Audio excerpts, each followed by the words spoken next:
Bismillahirrahmanirrahim. Assalamualaikum warahmatullahi wabarakatuh. Alhamdulillah, thumma alhamdulillah, nahmaduhu wa nasta'inuhu wa nastahdihi wa nastaghfiruhu wa natubu ilaih wa na'udzu bihi min syururi anfusina wa min sayyiati a'malina.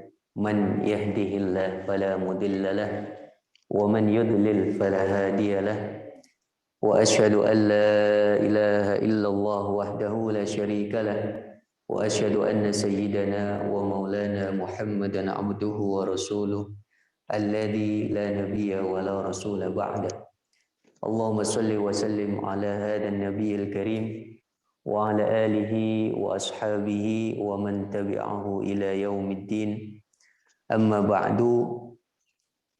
Hadirin hadirat jamaah salat subuh sekaligus kajian subuh setelahnya yang mudah-mudahan selalu diberkahi dan dirahmati oleh Allah Subhanahu wa taala.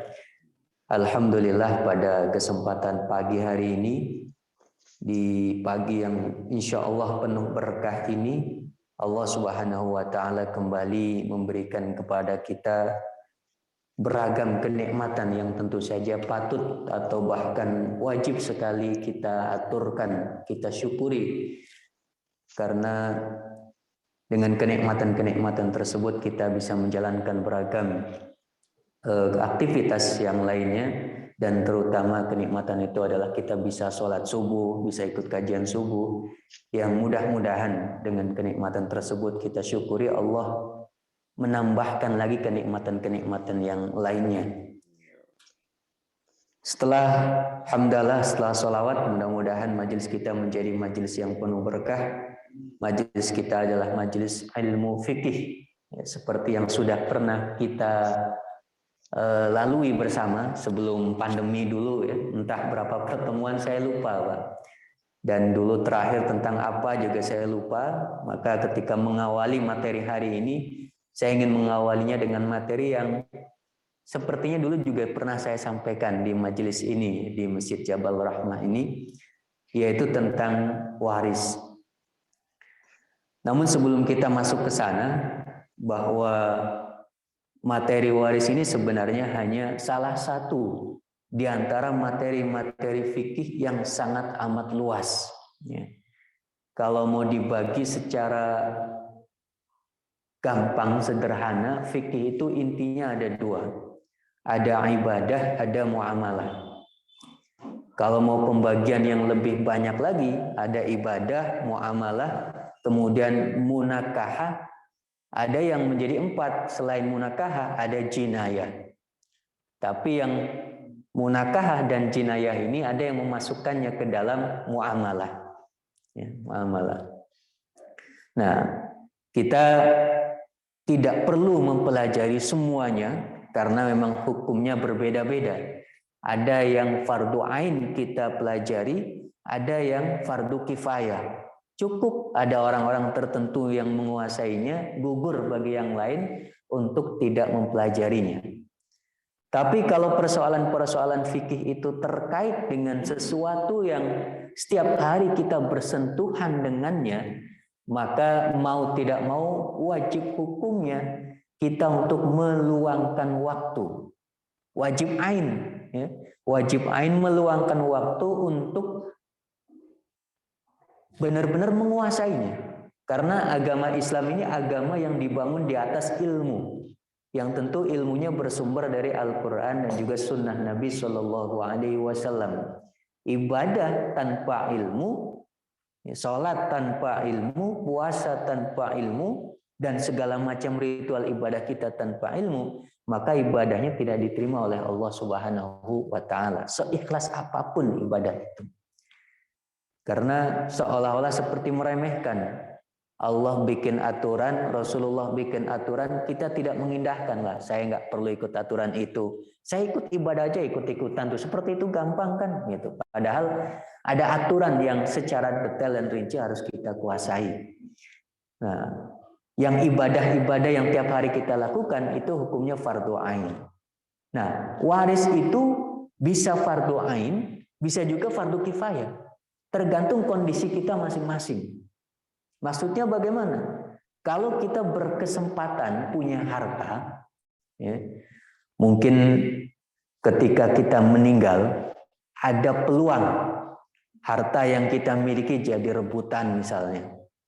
Yang jelas kita punya harta. Terlepas banyak sedikitnya, ada harta yang pasti nanti akan menjadi bagian masing-masing ahli waris. Bagi yang seperti ini, wajib ain hukumnya. Mengapa? Karena nanti kalau dia meninggal, keluarganya rebutan, dan itu satu hal yang sangat dihindari di dalam ajaran agama Islam. Gara-gara tidak belajar jadi rebutan itulah, makanya konsekuensinya harus belajar. Kewajiban yang hukumnya fardu ain. Tapi kalau memang tidak punya harta, nggak punya apa-apa dan seterusnya, ya tidak wajib memang. Hukumnya fardu kifayah. Itu tergantung kondisi kita masing-masing. Orang yang sudah mau haji harus belajar fikih haji. Karena kita tiap hari wudhu, tiap hari sholat, ya tiap hari juga harus belajar tentang wudhu, tentang sholat. Walaupun mungkin sudah sering kita lakukan aktivitas ini, tapi barangkali perlu juga dikoreksi. Satu dua hal yang mungkin pernah kita lakukan ternyata ada kekeliruan misalnya. Nah, itu kurang lebih tentang fikih waris itu posisinya di fikih muamalah ya, khususnya pada fikih ahwal syahsiyah. Nah, tentang 10 problematika hukum waris di Indonesia ini masuk pada pertemuan pertama. Kalau kita mau ngaji waris secara runtut, secara berkesinambungan, berjenjang seperti itu, maka pembahasan pertama salah satunya tentang 10 problematika. Sebenarnya angka 10 ini bukan batasan, hanya ada 10 ya. Tapi untuk memudahkan kita mengingat. Bisa jadi lebih dari 10. Atau yang 10 ini juga kadang-kadang ada yang saling tumpang tindih sebenarnya untuk satu kasus tertentu. Ya, tetapi agar mudah, ternyata ada banyak, 10 kan lumayan ya, problematika hukum waris di Indonesia. Maka dibuatlah angka 10 seperti itu. Itu ada pada materi tentang pengantar. Kemudian apa itu waris, ada materi tentang definisi. Kemudian kita bicara waris wasiat, syarat pewaris, kriteria harta. Kemudian ada kasuistik yang terjadi seputar harta. Kemudian tentang ahli waris. Dan yang penting juga dipelajari, yang bukan ahli waris siapa gitu. Biar jelas pemetaannya mana yang ahli waris, mana yang bukan gitu ya. Karena kadang-kadang merasa sebagai ahli waris itu dialami oleh banyak orang. Ya, dia padahal sekedar menantu atau mungkin ya tidak, meskipun satu rumah gitu. Tapi kan satu rumah itu bukan syarat untuk menjadi ahli waris. Gara-gara satu rumah dan merasa dekat dengan almarhum, merasa jadi ahli waris, ngatur gitu ya.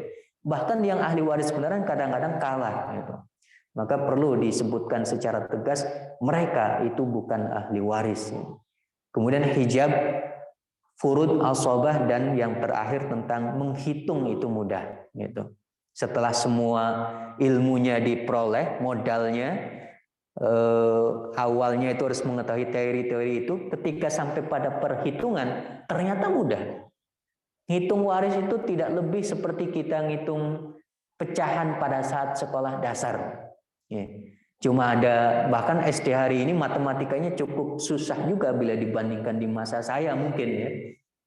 Tentang pecahan setengah, seperempat, seperenam, seperdelapan, cuma itu saja. 1 kurangi setengah, 1 kurangi seperempat kan gampang. Tanpa megang pulpen aja kita bisa membayangkan gitu. 1 kurangi seperempat ya tinggal 3/4 gitu. Kurangi setengah ya sama, tinggal setengah. Cuma begitu saja. Itu kalau angkanya bulat itu gampang. Nanti yang repot itu kalau angkanya banyak gitu ya. Tapi juga nggak repot juga sih. Ada kalkulator untuk memudahkan itu. Ya, ini tentang silabusnya. Nah, di pertemuan pertama ini sekedar pengantarnya ya. Kenapa kita perlu belajar waris? Karena ada ancaman kekal di neraka. Bisa dibuka di surat An-Nisa ayat 14. Wa may ya'sillaha wa rasulahu wa yata'adda hududahu yudkhilhu naran khalidan fiha wa lahu 'adzabun muhin. Ya. Pokoknya kalau yang bermaksiat kepada Allah dan Rasul-Nya dan melanggar batas-batas atau ketentuan-ketentuannya, hudud. Yang dimaksud hudud di sini yang tadi di atas disebutkan di ayat 11, 12, 13 gitu. Itu batas-batas atau aturan tentang waris. Hudud waris gitu. Walaupun istilah hudud nanti di dalam ilmu fikih tidak pas untuk membahas waris karena ini istilah Al-Qur'an.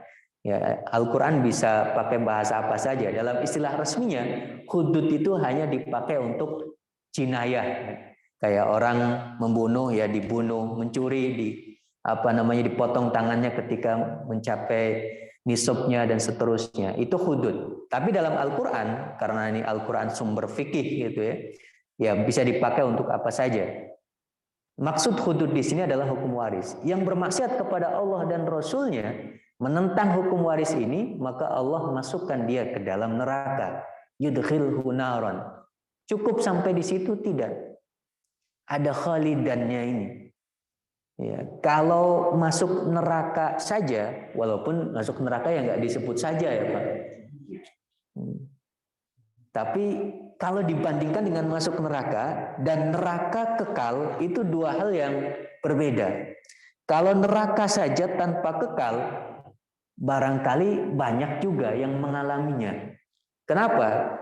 Karena pada saat di dunia belum sempat dapat ampunan Allah atas dosa-dosa yang dia lakukan, keburu wafat gitu. Padahal kan dibersihin dulu di dunia ini, biar besok di akhirat selesai gitu. Nggak perlu mampir dulu ke neraka. Muslim semuanya masuk surga. Syahadat kita itu adalah tiket surga kita. Makanya jangan sampai dirusak. Jangan sampai hancur gitu ya dengan kepercayaan-kepercayaan yang merusak keyakinan kita sebagai umat Islam. Walaupun mungkin kita punya dosa, bahkan pendosa sekalipun, asal kita punya keyakinan tentang Allah, Esa, Rasulullah, Nabinya, dan segala macam keyakinan, prinsip-prinsip yang lain, kita masuk surga. Dosanya kalau sempat diampuni di dunia, selesai. Tapi kalau belum sempat, ya mampir dulu ke neraka, dibersihkan dulu. Entah prosesnya berapa lama, tergantung kadar kotornya itu berapa berat gitu. Kalau nodanya bandel ya lama gitu. Tapi kalau nodanya mungkin sedikit kecil-kecil ya sebentar. Tapi sebentar di neraka kalau bersih jangan juga ya Pak. Jadi kalau bisa nggak sampai masuk ke sana. Usahakan kita di dunia mendapatkan ampunannya. Toh syarat-syarat ampunan itu juga sebenarnya mudah, cuma kadang-kadang kita sering lupa untuk melakukannya. Nah, tapi kalau neraka dan kekal, ini udah nggak ada jalan keluar, nggak bisa lagi kembali ke surga, neraka dan kekal gitu. Gara-gara apa? Ya menentang Allah dan Rasul-Nya. Apa sih hukum waris? Apa sih ini dan seterusnya? Nah, ini ayat yang barangkali perlu kita sering baca di rumah ya, beserta dengan terjemahannya agar kita hati-hati sekali terkait harta ini. Karena Allah sendiri yang bikin aturan. Kan beda dengan aturan-aturan hukum yang lainnya. Biasanya Allah memerintahkan secara umum, tapi teknis-teknis pelaksanaannya Rasulullah yang menjelaskan. Detail-detailnya itu bagian Rasulullah yang menjelaskan. Karena fungsi Rasulullah memang litubayyina linnasi, untuk menjelaskan kepada umat manusia apa yang Allah turunkan kepadanya dari ayat-ayat Al-Quran. Tapi ketika bicara waris, detail-detail dan rinciannya saja Allah sudah seperti turun langsung menjelaskan itu. Siapa dapat berapa bagiannya, kenapa dia dapat sekian, itu rinci sekali dalam Al-Quran. Walaupun tetap ada penjelasan teknisnya di dalam hadis, tapi itu sudah sangat rinci di dalam Al-Quran. Sudah serinci itu, kita masih tidak peduli dengan aturan Allah Subhanahu wa Ta'ala. Ya. Maka ayat yang tadi perlu kita ulang-ulang sebagai pengingat. Udah begitu Rasul memerintahkan secara khusus lagi. Kita nggak pernah diperintahkan Rasul belajar sholat ya, nggak pernah. Belajar puasa ya, nggak ada. Belajar zakat ya, juga nggak ada. Nggak ada perintah-perintah khusus tentang syariat-syariat tadi. Tapi berbicara tentang ilmu faraid waris, Rasul ada perintahnya secara spesifik. Disebutkan, belajarlah ilmu faraid kata Rasul. Kok langsung? Yang sholat rukun agama saja tidak diperintahkan secara spesifik harus kita pelajari. Ini faraid gitu. Rasul memerintahkan secara khusus spesifik disebutkan harfiah sekali, pelajarilah faraid. Berarti ini penting ini. Bukan hanya dipelajari tapi juga ajarkan gitu. Karena ilmu ini termasuk ilmu yang akan cepat dilupakan oleh umat manusia. Dan betul, Pak. Kita mungkin sering mendengar perdebatan. Ya, perdebatan apa? Orang memperdebatkan sholat gitu ya. Kunut nggak kunut, bismillah jahar atau sir, kemudian rokaat tarawihnya 8 atau 20 dan seterusnya. Kenapa? Orang seperti tahu itu semua gitu. Sampai-sampai merasa benar dengan pengetahuannya. Ya, tetapi kayaknya belum pernah dengar, enggak waris hukumnya begini, hitungnya begini, itu enggak ada. Ya enggak pada belajar gitu. Pengajian-pengajian mungkin hanya ngaji-ngaji tema-tema yang banyak diketahui banyak orang itu. Nah, yang ini kata Rasul sendiri memang cepat dilupakan oleh manusia. Maka perlu diajarkan, diulang-ulang sampai benar-benar masih lama lagi lah melupakannya gitu. Walaupun ya sudah semakin jarang juga yang ngaji secara khusus tentang ilmu ini. Ini perintah Nabi spesifik khusus ya. Kemudian kalau kata Umar, dia sejajar seperti belajar Al-Qur'anul Karim. Ta'allamul fara'idha kama tata'allamunal Qur'an. Belajarlah ilmu faraid sebagaimana kamu belajar Al-Qur'an. Dan hari ini kita banyak sekali ya orang konsen tentang Al-Qur'an, bikin madrasah-madrasah tahfidz, pesantren-pesantren tahfidz, rumah-rumah Quran dan seterusnya. Tentu itu patut kita syukuri. Tapi kalau kita lihat pesannya Umar ini, harusnya hal yang sama kita lakukan juga untuk ilmu faraid gitu. Ya, tentu tidak harus semuanya, ya minimal ada yang melakukannya seperti itu. Dan yang terakhir tentang cegah pecah keluarga, itu juga solusi ketika kita bersyariat gitu ya, menjalankan aturan-aturan Allah, kemudian andil dalam penegakan syariat. Nah, ini yang menjadi tema kita. Ya, tadi muqaddimah saja. Penyimpangan atau problematikanya apa saja di Indonesia ini yang masih terus berjalan. Ya. Yang barangkali sudah jadi hal yang umum juga terjadi. Ya, kita sama-sama tahu lah seperti itu. Apa saja contohnya?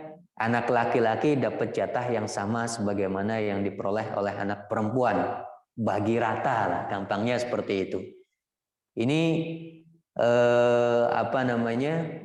ya banyak terjadi. Padahal itu bertentangan dengan Al-Quran.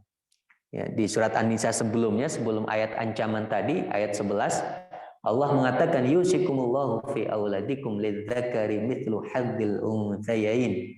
Ya.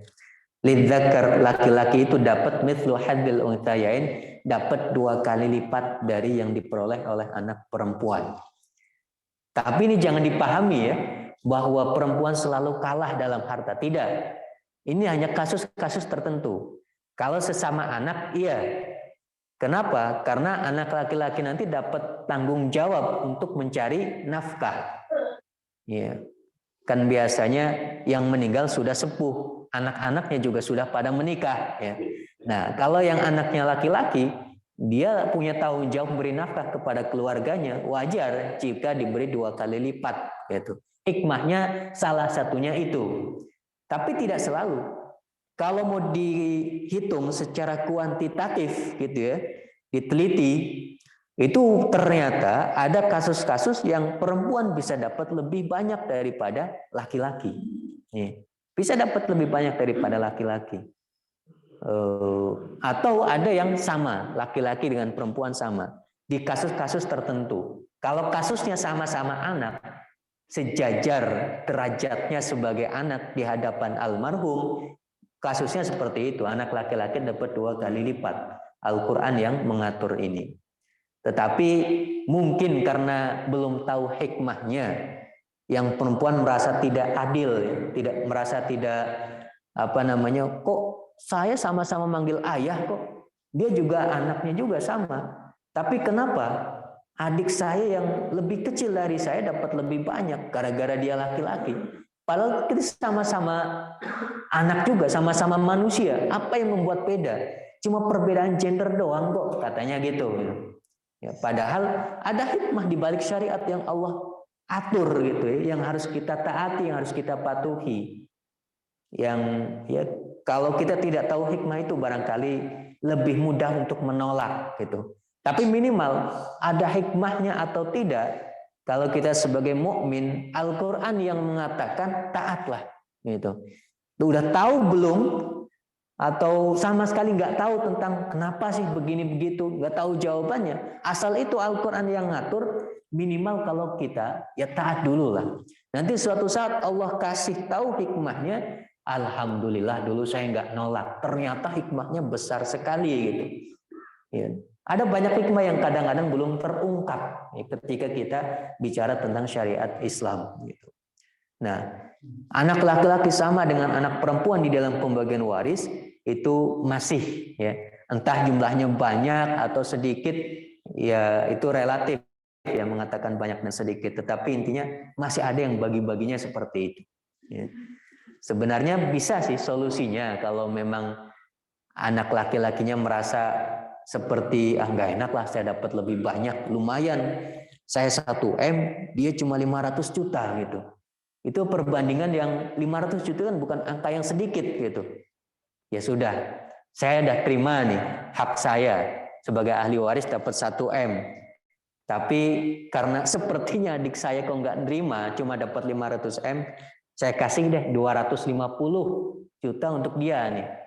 Kan akhirnya dapat sama juga gitu. Dapat 750, saya 750 gitu. Tapi jalannya beda. Yang langsung itu yang kedua malah dapat pahala 2. Pahala melaksanakan syariat waris itu ibadah juga ya. 2:1 itu. Pahala yang kedua bagi yang ngasih 250 itu pahala hadiah, pahala sedekah buat adiknya gitu. Daripada hasilnya sama 750 tapi satunya salah, mending yang kedua caranya. Tentu dengan kerelaan hati yang dapat lebih banyak tadi. Kalau nggak mau juga nggak apa-apa, karena itu haknya. Kemudian yang kedua, bagi waris sejak masih hidup. Sebenarnya ini bukan penyimpangan ya, tapi problematika yang sifatnya jadi bom waktu karena ketidakjelasan gitu. Sebab yang namanya bagi waris itu harusnya syaratnya secara aturan fikihnya ya yang punya harta meninggal dulu gitu. Nggak perlu panggil notaris deh. Kayaknya saya bentar lagi ini biar nanti nggak ribut-ribut bagi-bagi sekarang ya. Mungkin lagi di rumah sakit atau apa gitu. Notaris sudah dipanggil dan yang menentukan prosentasinya juga yang punya harta. Kamu sekian, kamu sekian, kamu sekian. Sebenarnya itu nggak masalah ya. Kalau itu disebut sebagai hibah, bukan waris. Kalau disebut sebagai hibah, yang namanya hibah terserah yang ngasih gitu. Cuma kalau bisa hibah kepada anak itu adil, rata gitu. Karena kalau tidak rata, tidak adil, walaupun adilnya tidak harus seperti waris ya 2:1, rata semuanya nggak apa-apa karena hibah nggak ada aturannya gitu. Nah, tapi kalau sesama anak harusnya adil. Nah kalau hibah nggak ada masalah dilakukan seperti itu. Cuma konsekuensinya ketika notaris sudah mencatatkan itu sebagai hibah, maka sejak serah terima, saya terima itu pemberian ayah gitu ya, ayah sudah nggak punya apa-apa lagi. Namanya hibah gitu. Rumah udah dikasihkan, perusahaan udah dikasihkan, tanah udah dikasihkan, macam-macam dikasihkan ke anak semua. Maka semenjak dikasihkan itu sampai dia meninggal dia nggak punya apa-apa. Ya, kecuali kalau dia menyisakan sebagian untuk ya menikmati akhir kehidupannya seperti itu. Tapi kalau sudah dikasihkan semua selesai, nanti memang nggak ada bagi waris karena sudah dihibahkan gitu hartanya. Cuma yang terjadi nggak jelas. Katanya dikasihkan. Cuma ada catatannya. Iya sih saya kasihkan. Cuma nanti kamu baru boleh bisa memiliki, menikmati, atau mungkin menjualnya dan seterusnya setelah saya meninggal. Ada catatannya setelah saya meninggal. Ini yang keliru. Kalau kasusnya setelah saya meninggal, ya itu namanya warisan. Tapi warisan tidak boleh ditentukan sebelum dia meninggal. Atau ada yang mirip-mirip seperti itu, diperintahkan boleh kamu ambil setelah saya meninggal, namanya wasiat. Cuma wasiat yang menerima tidak boleh seorang ahli waris. Kan ribet itu aturannya. Ya, mau dibikin waris harus nunggu meninggal, mau dikasihkan tapi tidak boleh dinikmati sekarang, nunggu saya meninggal, itu namanya wasiat. Cuma wasiat nggak boleh diberikan kepada anak, harus diberikan kepada non ahli waris. Ya, mau diberikan sebagai hibah total semua dikasihkan, nanti saya punya apa gitu, ya, kan bingung gitu. Ya, tinggal milih di antara tiga hal ini, wasiat, waris, dan hibah, itu kira-kira jalan keluarnya yang paling bagus yang mana, seperti itu sesuai dengan syariat Islam. Tetapi banyak ya, mungkin karena nggak tahu dan ya seolah-olah yang penting ada harta yang dikasihkan ke anak itu namanya waris, seolah-olah seperti itu. Padahal seorang ayah atau ibu, orang tua ngasih harta kepada anak, itu namanya bisa berbeda-beda di dalam ilmu fikih. Tergantung akadnya itu apa. Nah, kalau waris, itu akadnya bukan akad. Tetapi akadnya itu sesuatu yang otomatis, Allah yang menentukan. Pokoknya ada orang meninggal, secara otomatis hartanya itu pindah ke pemilikan, tanpa akad sekalipun. Kalau hartanya bisa pindah sendiri nih Pak. Misalnya ada orang meninggal, belum sempat bagi-bagi waris, hartanya masih ada. Kalau hartanya bisa pindah sendiri, enak tuh. Setengah ke ahli waris ini, seperempat ke sana, geser-geser sendiri gitu ya. Wah, selesai, nggak usah bagi-bagi sendiri. Cuma Allah kasih amanah kepada ahli waris. Ini harta nggak bisa pindah sendiri, Mas. Harus dipindahin oleh kamu sebagai ahli waris. Cuma cara mindahinnya harus sesuai dengan persentase yang sudah aku tentukan, kata Allah. Nah, berapa yang ditentukan untuk anak laki-laki, perempuan, untuk mungkin saudara laki-laki, perempuan, dan seterusnya sudah ada. Maka ketika memindahkan, lihat ketentuan ini gitu. Sayangnya nggak bisa pindah sendiri, itu harus kita yang mindahin gitu. Dan kalau bisa segera pasca wafatnya almarhum. Nah, bukan sebelum meninggal itu sudah bagi-bagi. Nah, ini juga mirip-mirip seperti yang kedua ya, hibah waris.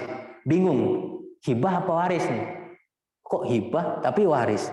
Waris tapi seperti hibah. Ya, dikasihkan pada saat hidup, cuma nunggu setelah saya meninggal ya. Nah, ini hibah atau waris gitu. Maka harus tegas. Biar sebab nanti kalau pengennya waris, nanti kamu ambilnya setelah saya meninggal ya. Bisa jadi ternyata salah satu orang yang disebut sebagai ahli waris malah meninggal duluan. Dia malah masih hidup lama gitu. Kan kita nggak tahu kapan meninggal. Rencananya gitu, saya meninggal duluan karena kamu anak-anak gitu. Emang kamu yang merencanakan gitu. Allah yang sudah punya skenario kapan ayah meninggal, anak-anaknya meninggal. Bisa jadi anak meninggal duluan daripada ayahnya. Ketika yang terjadi demikian, justru seorang ayah adalah ahli waris dari anaknya.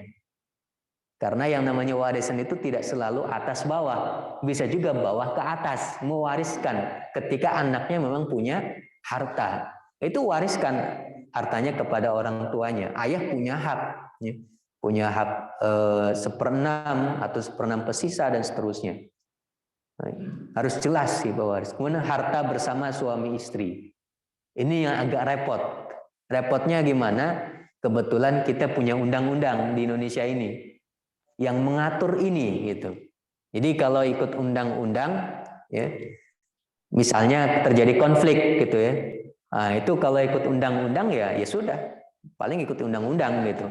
Tapi kalau misalnya penyelesaian konfliknya secara kekeluargaan saja bisa pakai syariat gitu. Nah, cuma rela atau tidak. Biasanya yang nggak rela kan yang nggak nerima. Kalau misalnya ada yang lebih banyak dari yang lainnya.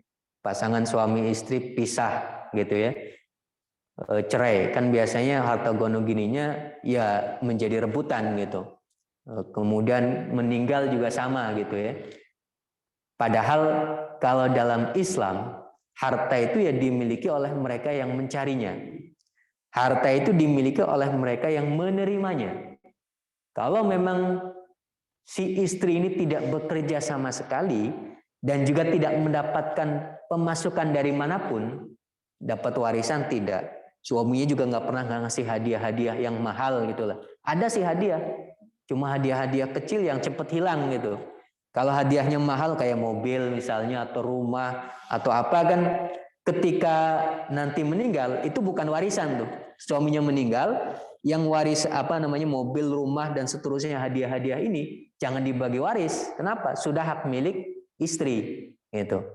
Tapi kalau belum pernah ngasih sebagai hadiah dalam bentuk seperti itu, maka ketika suaminya meninggal, ya itu jadi warisan, Tidak dilakukan bagi dua dulu. Harta saya sebagai istri, hogonogininya gitu ya.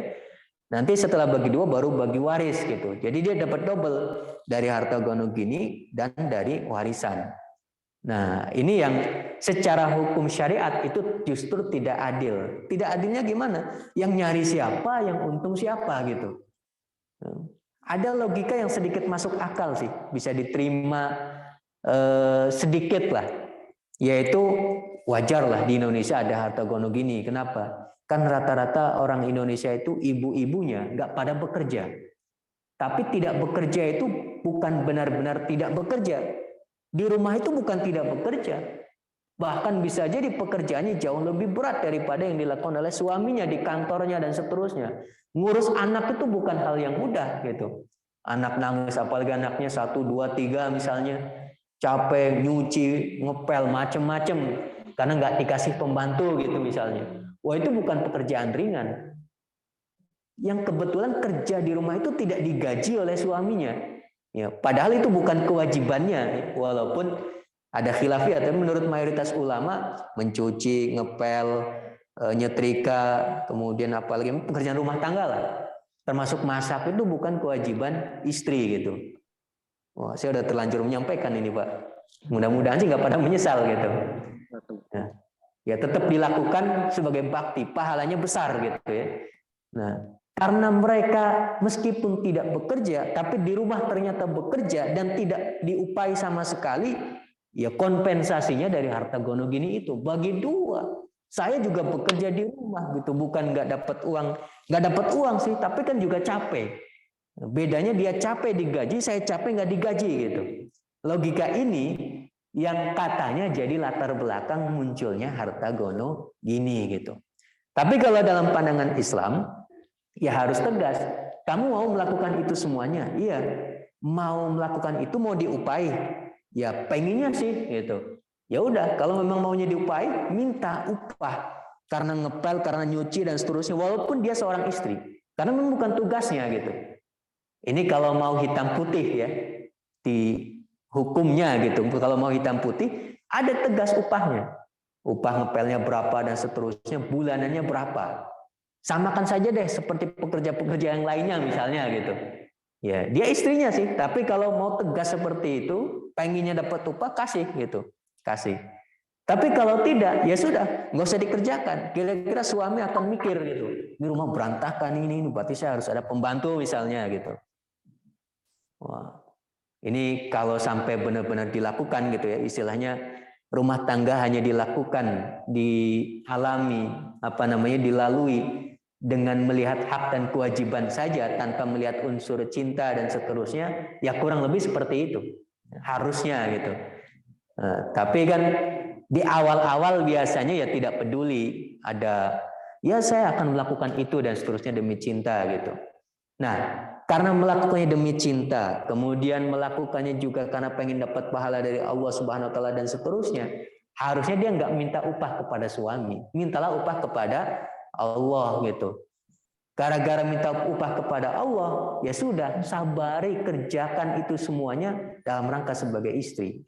Bahkan ada yang lebih parah dari itu sebenarnya.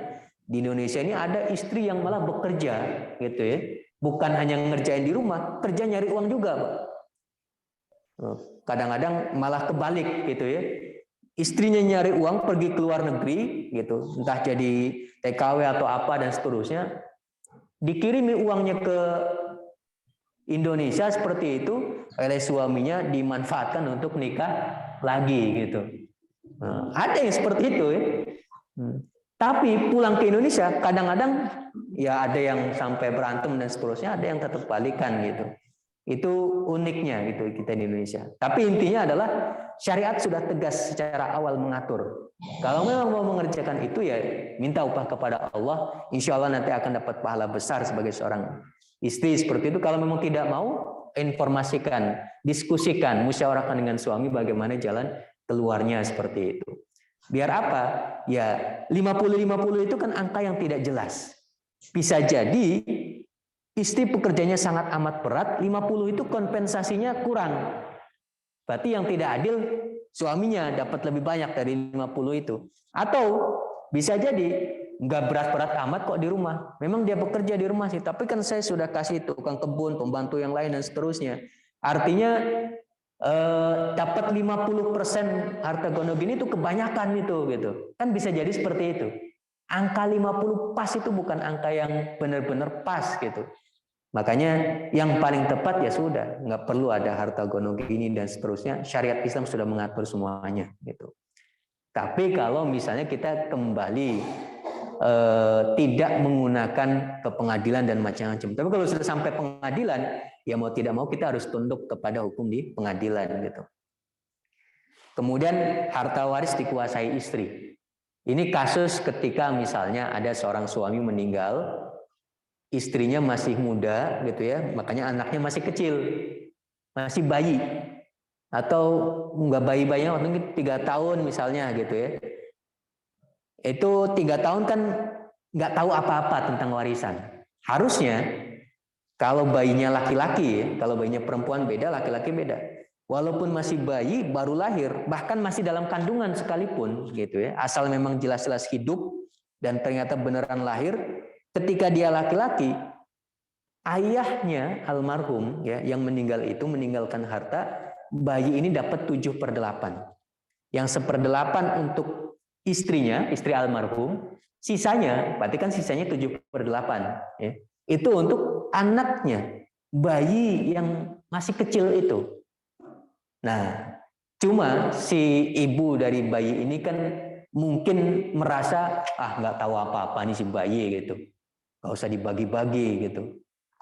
Ahli warisnya nggak ada yang lain ya, cuma berdua itu, saudaranya dan seterusnya nggak akan dapat. Kenapa? Dia laki-laki. Ketika ada bayi laki-laki itu menutup hak waris kepada saudara almarhum. Ya sudah, cuma dibagi 2, istri dapat 1/8, sisanya untuk anak laki-laki yang masih bayi itu. Tapi karena istrinya nggak tahu syariat barangkali, atau juga tidak peduli dan seterusnya, nikmati saja warisannya. Setelah habis yang 1/8, masuk yang 7/8. Dia ikut makan hak anaknya. Bahkan mungkin habis 2/8, 3/8, sampai habis semua warisannya. Padahal itu adalah hak anaknya. Kalau mau dia menjalankan amanah gitu ya, 7/8 itu dia jaga. Kalau anaknya mau makan, dia kasih dari 7/8 itu nggak apa-apa. Tapi harus ada catatannya itu yang jelas gitu. Biar besok ketika menyampaikan, nak, kamu punya warisan tuh dari bapakmu. Oh iya, dulu pas kamu kecil bapakmu meninggalkan ini gitu. Wah, mana? Pas ya ada sih itu di lemari. Pas di lemari sini bon semua itu. Loh, ini kok angka-angka doang? Ya kamu hidup, kamu sekolah, kamu makan dari uang warisan itu. Saya jaga serapi-rapinya, tidak ada 1% pun yang saya ikut makan di dalamnya. Saya punya usaha, itu modalnya dari yang 1/8 itu. Ya, kamu makan dari uang kamu sendiri, kamu sekolah uang kamu sendiri. Itu bagusnya seperti itu. Tapi kalau ada sedikit yang kemakan bagaimana? Ya tinggal laporan saja. Kayaknya sih ada yang kemakan, gimana? Masa seorang anak balikin mah gitu kan nggak mungkin gitu. Ya pasti akan nggak apa-apa gitu. Sudah menjaga sedemikian rupa juga sudah alhamdulillah gitu ya. Tapi jangan sampai justru diniati sejak awal. Wah, anak kecil ini nggak tahu apa-apa gitu. Makan saja yang 7/8 itu gitu. Bahkan karena warisannya itu lumayan banyak gitu ya, misalnya 10 M gitu atau 8 M, berarti kan 1/8-nya 1 M, 7/8-nya 7 M gitu. Wah, itu angka lumayan, bisa untuk nikah lagi itu gitu. Wah, mumpung saya masih muda gitu, masih butuh laki-laki dan seterusnya, nikah lagi aja, modalnya ini bisa jadi modal misalnya. Kalau dia ikut makan yang 7/8 juga, ya sama saja dia memakan harta anak yatim. Walaupun harta anak yatim itu anaknya sendiri, tapi kan dalam definisi ilmu fikih, anak yatim itu yang ditinggal oleh ayahnya ketika dia masih belum usia baligh gitu, atau bahkan sebelum mumayyiz. Itu namanya anak yatim, dan masih bayi itu anak yatim.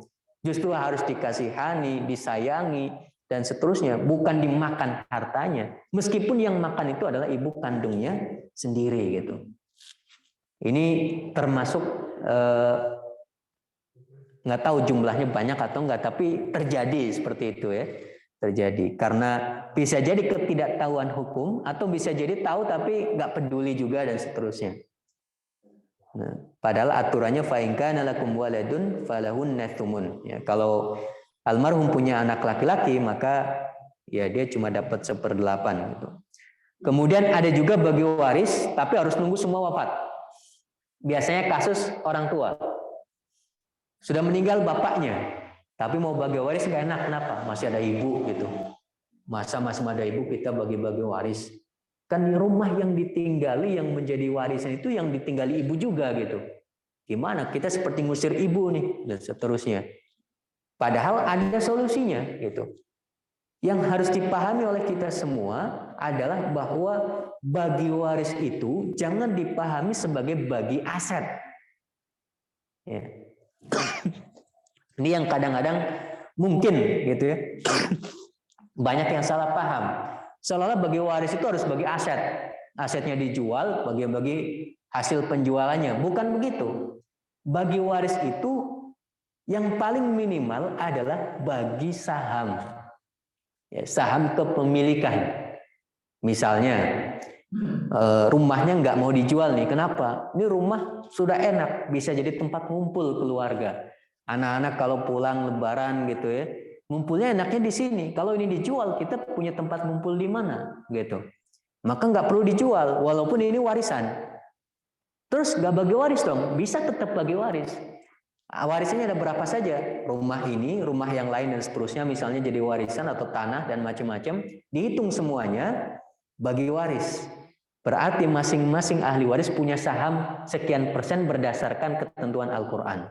Nah, yang bisa dijual silahkan dijual, hasilnya dibagi sesuai persentase tadi, atau kalau ada yang cara baginya persentase rumah ini kurang lebih seperti yang saya miliki. Saya punya sekian persen nih. Ini harga rumah ini sekian persen. Bagaimana kalau sekian persen itu wujudnya adalah rumah ini? Tinggal dirapatkan saja gitu. Bisa bagi waris seperti itu ya. Saya pengen rumah ini nggak dijual, maka saya miliki saja. Tapi ketika adik kakak mau pada datang ke rumah ini, nanti lebaran dan seterusnya, silahkan kita jadi tempat ngumpul. Yang penting tidak dimiliki oleh orang lain, ini dimiliki oleh keluarga kita sendiri gitu. Walaupun hanya salah satu di antara ahli waris. Itu teknis sekali gitu. Tapi yang penting saham sudah dibagi-bagi. Ketika saham sudah dibagi-bagi, itu sudah disebut sebagai bagi waris gitu. Masalah jualnya kapan itu bukan aturan waris lagi. Itu mirip seperti saya pernah beli rumah bersama adik saya gitu ya. Bareng karena nggak punya uang banyak, patungan. Nah, pada saat harganya lagi mahal pengen dijual, kan bisa dirapatkan dengan adik saya kapan jualnya dan seterusnya seperti itu. Ini menunggu semua wafat ya. Jadi nggak perlu nunggu semua wafat, tegas aja nggak apa-apa. Harusnya ibunya juga paham gitu. Ya memang waris harus segera dibagi. Mohon maaf, waris harus segera dibagi seperti itu. Jadi bukan kita mau ngusir mama, cuma pengen membagi persentase saham warisan. Mama dapat sekian dan saya dapat sekian gitu. Ya mama tetap bisa tinggal di sini, nggak ada masalah, nggak akan keluar rumah juga gitu. Cuma sudah ketahuan hak warisnya. Malah kalau mau lebih bagus lagi, dinotariskan, dicatatkan misalnya dan seterusnya itu lebih mudah gitu ya. Walaupun kalau sesama keluarga gampang lah masalah aturan itu gitu. Jadi nggak perlu nunggu semua wafat. Karena kalau menunggu semua wafat, ketika kasusnya berkaitan dengan ahli waris yang lain itu agak repot. Misalnya ketika bicara tentang kalau anak-anaknya perempuan semua gitu. Itu nanti ada kaitannya ketika salah satunya meninggal, itu saudara dari almarhum itu dapat karena anaknya perempuan. Ya. Kalau saudara almarhum kan nggak ada kaitannya dengan keluarga ring satunya almarhum gitu, nggak ada kaitannya. Walaupun adik ya keluarga juga gitu. Kalau itu ditunda-tunda, nah adiknya bagaimana ini? Padahal dia punya hak ketika anaknya cuma perempuan. Kecuali kalau anaknya ada laki-laki, mereka nggak akan keluar kemana-mana, warisan tetap di situ saja gitu. Nah, tapi kalau anaknya nggak ada yang laki-laki, perempuan semua, maka ketika almarhum meninggal, suaminya misalnya gitu ya, dia punya saudara, ya saudaranya dapat. Tapi kalau tidak dibagi-bagi karena merasa ada ibunya yang belum meninggal gitu ya, harus nunggu semua wafat, saudara dari almarhum yang sudah meninggal ini nggak dapat haknya, harusnya dapat segera gitu. Karena bukan hanya hak si istri, bukan hanya hak anaknya, itu juga hak saudaranya gitu. Jadi jangan menunggu semua wafat, bagi saja gitu. Kemudian ini yang tadi di awal ya sudah saya sampaikan, bukan ahli waris menuntut gitu. Mungkin dia menantu gitu, pas mertuanya meninggal, dia karena merasa paling berpendidikan, merasa paling dihormati, sedangkan keluarga intinya mungkin pendidikannya rendah atau apa, nih bagi waris tuh begini gitu, ngatur gitu ya. Ternyata dia juga ngatur biar bagaimana caranya saya dapat juga gitu. Nah, karena merasa punya suara yang didengarkan, yang lain pada diem semuanya. Padahal dia bukan siapa-siapa, cuma menantu gitu. Atau kadang menantu sih bukan, agak keluarga juga. Tapi tidak semua keluarga kan ahli waris. Bibi misalnya, bukan ahli waris. Paman kalau dari ibu juga bukan ahli waris gitu. Nah kalau mereka merasa, ibu kamu kan adik saya gitu. Saya pengen memberikan masukan nih bagi warisnya gimana-gimana. Mereka bukan ahli waris, meskipun itu adalah adik almarhum gitu. Ketika ada anak laki-laki, mereka bukan ahli waris. Jadi harus tegas siapa ahli waris dan mereka lah yang berhak untuk merumuskan bagaimana pembagian warisnya sesuai dengan Al-Quran dan juga Sunnah Nabi Shallallahu Alaihi Wasallam. Nah, yang berikutnya ini tidak terlalu menyimpang-nyimpang amat sih sebenarnya. Ya, tetapi harus dilandasi dengan keyakinan bahwa Al-Quran sudah adil gitu. Nah, kita membagi itu bukan berdasarkan kesepakatan, tapi kalau berdasarkan kesepakatan ya, dengan melemparkan aturan Al-Quran ke belakang, itu kesepakatan yang batil. Misalnya, dah bagi rata saja ya, sepakat kan, adil kan? Nah, itu yang menurut Al-Quran bagaimana? Ya Al-Quran memang bagus, tapi adil kan juga bagus gitu. Ini seolah-olah Al-Quran tidak adil gitu. Dia yang adil. Nah, karena ada anggapan seperti itu penyimpangan gitu. Tapi kalau kesepakatannya dibikin seperti tadi, sebagai masukan saya di awal gitu ya, ya sudah bagi dulu sesuai Al-Quran. Nanti kalau ada yang dapat lebih banyak, pengen ngasih kepada yang dapat sedikit, kasih aja gitu. Itu kesepakatan yang jauh lebih syar'i. Kenapa? Karena dapat dua pahala. Pahala melaksanakan syariat waris dan pahala ketika dia sudah ngasih kepada orang lain seperti itu. Jadi jangan kesepakatan melemparkan hukum Al-Quran ya. Kemudian yang berikutnya berdasarkan ketentuan adat gitu. Ya, ada adat-adat tertentu yang warisan hanya jatuh kepada perempuan saja kan ada. Ya, ada adat tertentu beda-beda lagi lah. Masing-masing adat punya aturannya sendiri-sendiri. Kalau tidak bertentangan dengan Al-Quran nggak ada masalah. Tapi kalau sudah bertentangan dengan Al-Quran, maka harus kembali kepada Al-Quran. Kemudian yang terakhir ini juga problem yang agak rumit gitu ya, karena ada legitimasinya. Legitimasinya itu ada di kompilasi hukum Islam. Gitu. Yang merumuskan kompilasi hukum Islam ini ya para pakar syariah juga di masa lalu, di masa Pak Presiden Soeharto dulu gitu. Yaitu ketika ada misalnya seorang kakek meninggal, dia punya 5 anak laki-laki katakanlah, tapi anak pertamanya meninggal duluan daripada si kakek. Kebetulan anak pertama yang meninggal duluan punya anak, gitu.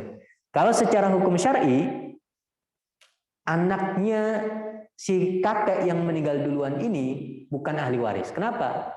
Karena syarat ahli waris harus masih hidup. Kalau sudah meninggal ya nggak dapat, gitu. Terus anaknya yang sudah meninggal ini, cucunya almarhum kakek dapat nggak? Juga nggak dapat. Kenapa? Karena dia bukan generasi satu. Generasi satunya itu paman-pamannya si cucu ini yang ada laki-laki itu. Ketika ada laki-laki ini menutup hak ya si cucu. Berarti cucu nggak dapat, walaupun tinggal serumah dengan kakek dan seterusnya nggak dapat gitu. Tapi kata kompilasi hukum Islam, cucu ini bisa naik untuk menggantikan posisi ayahnya yang meninggal gitu. Ada legitimasinya gitu. Tapi kalau hukum fikih yang orisinal tidak ada istilah ahli waris mengganti. Dia nggak dapat, ya nggak dapat gitu. Berarti nggak ada solusinya. Ada sih, cuma solusinya harus diketahui oleh si kakek. Caranya gimana? Sebelum si kakek meninggal, cucu dipanggil gitu. Cu, bapakmu udah meninggal. Nanti kalau saya meninggal, kamu nggak dapat warisan. Emang kakek mau meninggal? Iya meninggal lah. Kapan kek? Ya nanti gitu. Maksudnya apa kek? Kalau kakek meninggal, kamu nggak dapat warisan. Nah kan saya cucu kakek. Iya, tapi bapakmu yang harusnya jadi ahli waris sudah meninggal duluan. Dan paman-pamanmu itu menutup hakmu. Jadi aliran waris tidak bisa mengalir ke kamu. Berarti saya keluar dari rumah ini kayak nggak sama kakek lagi. Ya gimana lagi? Kamu nggak dapat warisan. Tapi saya punya solusi. Apa solusinya? Bisa saja saya kasih harta dulu ke kamu sekarang, biar nanti ketika bagi waris kamu nggak perlu nuntut lagi. Itu disebut sebagai hibah. Ya, boleh. Atau wasiat. Karena kan bukan ahli waris tuh. Karena ahli warisnya adalah anaknya. Kalau cucu itu bukan ahli waris karena sudah kehalang oleh paman-pamannya. Wasiat boleh. Wasiat saja. Pokoknya nggak boleh lebih dari sepertiga. Maksimal sepertiga. Sepertiga harta dari yang saya tinggalkan nanti milikmu. Udah saya catat ini milikmu. 2/3 sisanya baru itu yang akan dibagi waris untuk paman-pamanmu gitu. Nah, tinggal kira-kira kamu pilih yang mana. Mau dapat sekarang atau nunggu kakek meninggal gitu. Kalau kakek meninggalnya cepet, saya tunggu nggak apa-apa kak. Gitu. Oh jangan cepet-cepet gitu. Nah, kalau bisa sih cepet gitu. Nah, tinggal pilih mau hibah atau mau wasiat gitu. Karena bisa dua-duanya menjadi solusi. Kalau pengen cepet dapat hartanya hibah. Kalau wasiat kan nggak tahu cepet atau enggaknya, nunggu kematian kakeknya gitu ya. Nah, kalau pengen masih sabar, wasiat saja gitu. Tinggal dilihat aja hibahnya berapa kayak. Kalau hibahnya sekitar cuma 20%, 10%, mending wasiat gitu. Karena wasiat kata kakek maksimal sepertiga kan lumayan 30% gitu. Ya tinggal besarannya bisa diatur lah. Yang jelas hibah itu bisa lebih dari 30%, tapi wasiat nggak boleh lebih dari 30%. Caranya seperti itu. Nanti ketika kakek meninggal, cucu nggak usah marah-marah lagi. Dia udah dapat haknya, gitu. Entah dari hibah atau dari wasiat. Tidak perlu ada istilah ahli waris pengganti. Sudah ada solusinya di dalam syariat, gitu. Ya, barangkali itu saja ya. Sebagai apa namanya? Ya, mukaddimah lah pertemuan kita selanjutnya seperti itu. Tentang penyebabnya dan seterusnya ya nggak belajar waris, penjajahan, namanya kurikulum ini bisa kita belajar. Boleh, kalau ada tanya jawab silahkan.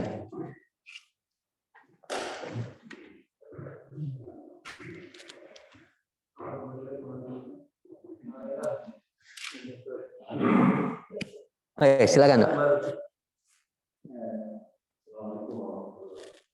Waalaikumsalam warahmatullahi wabarakatuh.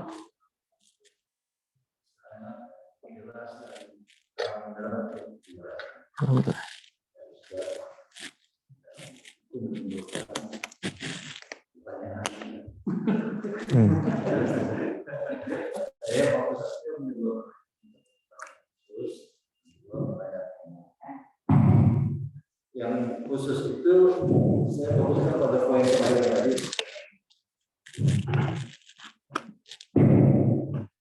Jadi sebetulnya masalah waris ini ada perubahan statusnya dari harta yang dititipkan Allah kepada kita menjadi harta waris. Kantornya itu adalah zakatul mal, boleh kita pikir. Sehingga pada saat zakatul mal itu harta yang tadinya adalah dititipkan Allah kepada kita menjadi sepenuhnya harta Allah. Dan karena itu hak Allah juga untuk membagikannya sesuai dengan aturan yang berlaku yang ada dalam Al-Quran. Masalahnya sekarang saya mau mengembangkan yang dari tadi. Jadi kalau waris itu secara sederhana adalah bukan amal soleh, karena tidak ada hubungannya lagi dengan kita yang sudah berkorban. Karena itu dari kasih sayang tadi, apa boleh kalau kita melakukan sesuatu yang ada manfaatnya untuk kita. Jadi kalau harta waris itu karena sudah aturan pembagiannya adalah seperti ini, dan kita juga bukan amal soleh. Apa boleh kalau kita berpikir untuk diri kita juga ada manfaatnya dalam bentuk mengapa tidak kita sedekahkan saja pada itu dengan perhitungan tertentu kita sedekahkan. Dan kalau kita sedekahkan pada saat itu, kan dia akan masuk pada pasal sedekah. Dan dalam pasal sedekah itu kita akan mendapatkan imbalan pahala yang banyak. Jadi menurut saya dengan harta yang sama, kalau dia dalam posisi waris, kita tidak mendapat apa-apa kemauan. Tapi kalau kita sedekahkan sebelum kita wafat, akan menjadi mendapat manfaat. Nah, dalam konteks itu juga saya ingin bertanya lagi, apakah hibah dan wasiat itu bisa dikategorikan sebagai sedekah? Kemudian kalau misalnya tadi mengenai hibah itu sudah saja kita tidak bisa pakai kata, tidak bisa pakai kata kalau saya mati, sehingga seharusnya tidak menjadi hibah atau tidak menjadi wasiat. Jadi sudah sedekah saja, tidak sebagai catatan, sehingga dia pun sedekah. Itu yang pertama. Yang kedua yang umum, tadi saya sangat sekali mengenai fikih. Bahwa fikih itu ada ibadah dan ada muamalah. Nah, di dalam fikih itu, apakah kita mengenal juga yang namanya khilafiyah? Saya terus terang mengenai ini nggak begitu jelas dengan makhluk yang namanya khilafiyah. Ini boleh, itu boleh. Ini hak, itu tidak haram. Jadi serba boleh. Yang kalau di negeri kita ini yang bukan khilafiyah itu cuma satu, capres. Tapi kalau yang lain bisa dinegosiasikan. Jadi saya nggak begitu mengerti, tapi yang saya pahami bahwa khilafiyah itu salah satu unsur yang membuat pendangkalan kita, pendangkalan pemahaman, ya.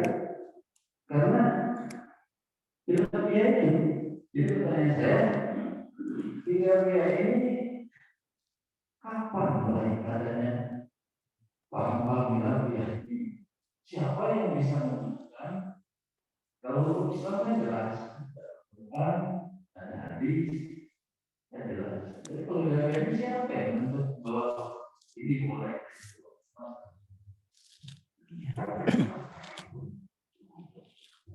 Ya. Yang pertama terkait kalau harta kita diwariskan, kita meninggal, kan kita nggak dapat pahala. Karena mewariskan itu bukan satu ibadah. Ya namanya meninggal kan tidak direncanakan. Pokoknya siapapun yang meninggal, hartanya otomatis diwariskan gitu. Maka bukan ibadah. Bisa menjadi ibadah bagi ahli waris ketika bagi warisnya sesuai dengan syariat gitu.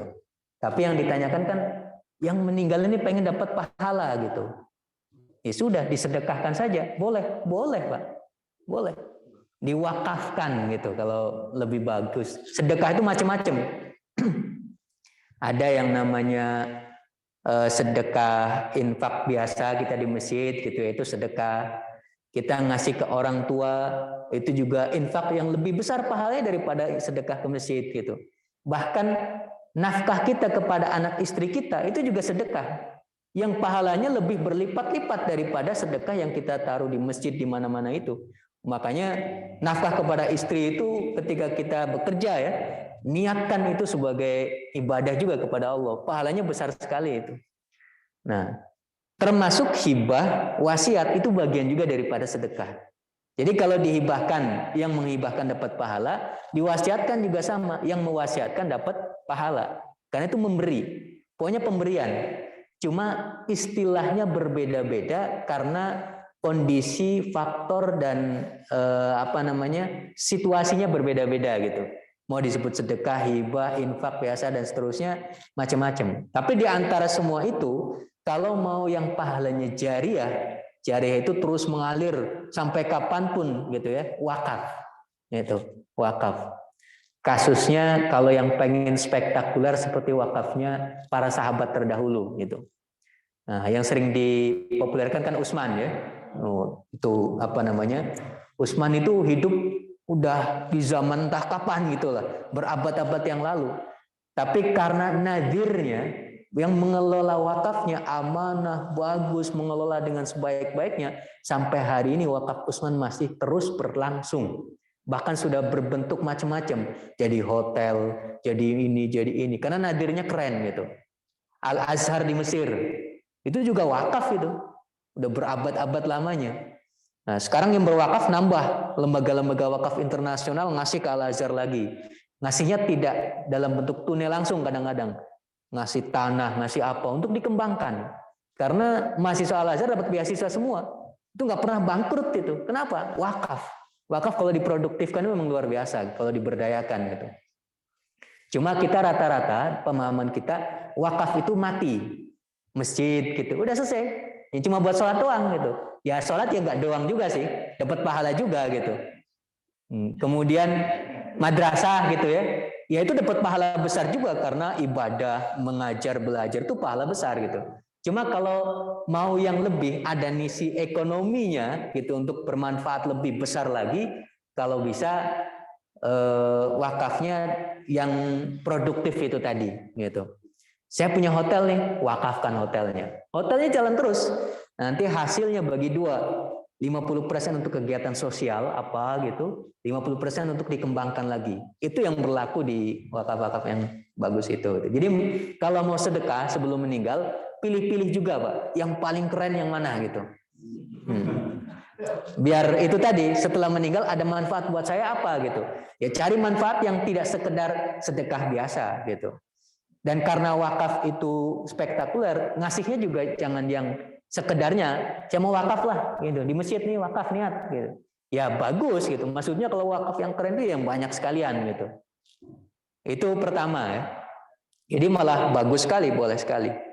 Nah, cuma tetap harus memperhatikan kalau anaknya masih kecil-kecil dan seterusnya ya, kira-kira ketika meninggal nggak punya apa-apa, kasihan, pikirkan itu juga masa depan anak-anak gitu ya. Tapi kalau anak sudah berdewasa, udah punya semua, kayak yang punya Bank Ar-Rajhi di Saudi itu. Yang punya Bank Ar-Rajhi itu dengan segala perusahaan yang lain, hari ini nggak punya rumah, tinggalnya di masjid. Gitu. Masjid yang dia bangun sendiri, paling besar setelah Masjidil Haram, Mekah dan Masjid Nabawi, itu Masjid Ar-Rajhi itu. Termasuk ngasih beasiswa di Indonesia, di Jakarta, di Lipia itu juga ada yang kasih beasiswa dari Bank Ar-Rajhi. Itu orangnya udah nggak punya rumah, diwakafkan macam-macam, tapi anak-anaknya dikasih perusahaan-perusahaan, berjalan sendiri, dia sendiri ibadah fokus di masa tuanya gitu. Itu yang pertama. Kemudian yang kedua terkait khilafiyah gitu. Tadi mungkin ada sedikit gagal paham atau kekeliruan di dalam memahami khilafiyah itu sebenarnya apa gitu. Khilafiyah itu bukan aliran, ya. Khilafiyah itu bukan ajaran, khilafiyah itu bukan doktrin atau apa dan seterusnya. Khilafiyah itu satu konsekuensi yang mau tidak mau dia secara otomatis terjadi gitu. Kayak orang rapat gitu. Rapat itu enggak menurut saya begini, enggak saya usul saya begini. Itu namanya khilafiyah. Jadi sesuatu yang niscaya, tidak mungkin dihindari. Kenapa? Otak manusia itu berbeda-beda isinya. Apalagi sudah 2 orang, 3 orang, 4 orang, 5 orang dan seterusnya. 1 orang saja, dia sendiri kadang-kadang bingung, berangkat enggak ya, berangkat enggak ya? Khilafiyah di dalam dirinya gitu. Ya kenapa berangkat enggak, kan kamu sendiri yang menentukan. Tapi saya bingung, kalau berangkat begini, kalau tidak berangkat begini gitu. Dia sendirian saja bisa khilafiyah gitu. Itu secara sederhananya kurang lebih seperti itu khilafiyah. Jadi ini konsekuensi ketika otak manusia berbeda-beda gitu. Nah, cuma ini khilafiyah terjadi bukan pada rapat biasa, bukan pada pembahasan-pembahasan tidak terkait agama. Kebetulan yang sedang dibahas adalah agama. Ternyata juga bisa menimbulkan khilafiyah. Kenapa? Al-Quran dan hadis bisa dipahami dengan cara pemahaman yang beragam. Dan itu terjadi bukan hanya masa sekarang, bahkan di masa Rasulullah SAW sendiri itu terjadi di antara para sahabat. Ketika Rasul masih hidup, Rasul mengatakan gitu ya, la yusalliyanna ahadukum al-asra illa fi Bani Quraidah gitu. Ini hadisnya jelas. Nah, kalau tadi Bapak bilang hukumnya udah jelas nih hadis, ternyata itu belum jelas menurut para sahabat. Kata sahabat, oh berarti saya nggak boleh sholat asar di Bani Quraidah. Menurut satu sahabat, ada 2 kelompok itu. Kan habis perang Khandaq gitu ya, belum sampai ke rumah-rumah, Allah ngasih wahyu, jangan pulang. Habis perang ini langsung menuju Bani Quraidah, serang Bani Quraidah gitu. Rasul langsung bersabda, karena itu perintahnya harus cepat-cepat. Sabdanya, pokoknya jangan sampai sholat asar kecuali di Bani Quraidah. Lihat redaksinya, jangan sampai sholat asar kecuali di Bani Quraidah. Secara harfiah bunyinya, berarti kalau sholat asar di Bani Quraidah boleh nggak Pak? Nggak boleh, karena sabdanya apa? Nggak boleh sholat asar di Bani Quraidah. Tapi ketika benar-benar berjalan mereka, waktu asar udah mau habis nih, tinggal mungkin setengah jam lagi atau berapa gitu, mereka belum sholat asar, bingung mereka. Kata Rasul nggak boleh sholat asar di sini, harus di Bani Quraidah. Kita belum nyampe Bani Quraidah. Tapi kalau nyampe Bani Quraidah, kemungkinan sudah waktu Isya gitu. Kita mau sholat asar di waktu Isya gitu. Sahabat pecah itu. Tapi kan hadisnya jelas, nggak boleh sholat asar kecuali di Bani Quraidah. Kata ya sahabat satu. Yang lainnya enggak. Maksud Rasulullah itu biar cepet-cepet saja. Lihat, dia bilang maksudnya gitu. Maksud Rasulullah itu biar kita cepet-cepet gitu. Kalau bisa nyampe Bani Quraidah masih waktu asar. Ternyata kita nggak sanggup gitu. Asar udah mau habis, kita belum sampai juga. Maksud Rasul itu cepat-cepat saja. Tapi waktu asar kapan sudah ditentukan Al-Quran waktunya. Dan belum pernah dirubah itu waktunya. Termasuk hari ini juga itu bukan perubahan. Itu cuma Rasul pengen cepat-cepat saja gitu. Nah kira-kira gitu. Kalau kita hadir di masa itu, Rasul nggak ikut di perjalanan itu sayangnya gitu. Kalau ikut kan enak. Rasul, tadi maksudnya apa sih gitu. Kalau misalnya jaraknya jauh atau ada telepon lah di masa itu, Rasul, tadi Rasul itu maksudnya apa gitu? Biar jelas, biar kita nggak pecah gitu. Nah, sayangnya telepon nggak ada, jarak udah jauh, nanya dulu itu nggak keburu waktunya, mau tidak mau akhirnya terpecah 2. Ada sahabat yang sholat di jalan, ada sahabat yang tetap sholat di Bani Quraidah. Gitu. Itu udah khilafiyah terjadi di masa Rasul Sallallahu Alaihi Wasallam. Nah, baru setelah perang memerangi Bani Quraidah selesai tuntas dan seterusnya, dilaporkan salah satu episode di perjalanan itu, tadi kami sholat asarnya begini-begini ya Rasul. Kata Rasul, dua-duanya benar. Gitu. Lihat, Rasul tidak menyalahkan salah satunya, dua-duanya dibenarkan. Gitu. Tidak disuruh yang sholatnya di waktu Isya itu untuk mengulangi sholat juga tidak. Gitu. Iya, tapi itu terjadi di masa Rasul. Sayangnya kita sekarang ketika terjadi memahami atau membaca teks hadis Quran yang benar yang mana, Rasulnya nggak ada nih yang untuk kita tanya. Masalahnya di situ. Karena Rasulnya nggak ada, ya wajar jika kemudian bukan hanya sekarang, sejak di abad pertama Imam Abu Hanifah sudah lahir, Al Hasan Al Basri sudah lahir dengan beragam pendapatnya. Karena mereka para ulama dan kata Al-Quran mereka adalah cahaya bagi umatnya, ya umat pada ngikuti ulama-ulama itu. Cuma sayangnya ngikutinya ya sesuai dengan apa yang difatwakan oleh ulama itu. Tapi untungnya semua ulama itu ulama yang benar, sumbernya dari Al-Quran dan juga sunnah Nabi SAW. Jadi semuanya benar? Tidak. Yang benar tetap satu. Oh ya, silakan. Kebetulan kasus ini Oh ya, silakan. Berbeda ulama. Misalnya Abu Hanifah dan Imam Malik tidak kunut. Imam Syafi'i dan Imam Hambali kunut tapi dengan cara yang berbeda. Kalau Imam Syafi'i setelah rukuk, kalau Imam Hambali sebelum rukuk, ya kan? Nah, dalam keadaan seperti itu, di mana yang dilatih tadi? Satu ya. Kedua, kalau misalnya kita di dalam pendalaman menemukan misalnya sholat yang dengan kunut itu tidak terkait pada hari aku melihat Rasulullah sholat dengan kunut, tapi di dalam hadis itu disebutkan hanya 300 kali, sedangkan Rasulullah sholat subuh seumur hidup itu 9.000 kali. Nah, kenapa kita mengambil ini? Padahal yang banyak kesempatannya lebih hak daripada yang sedikit. Jadi kalau misalnya dilatih didasarkan kepada petunjuk imamnya sendiri berbeda.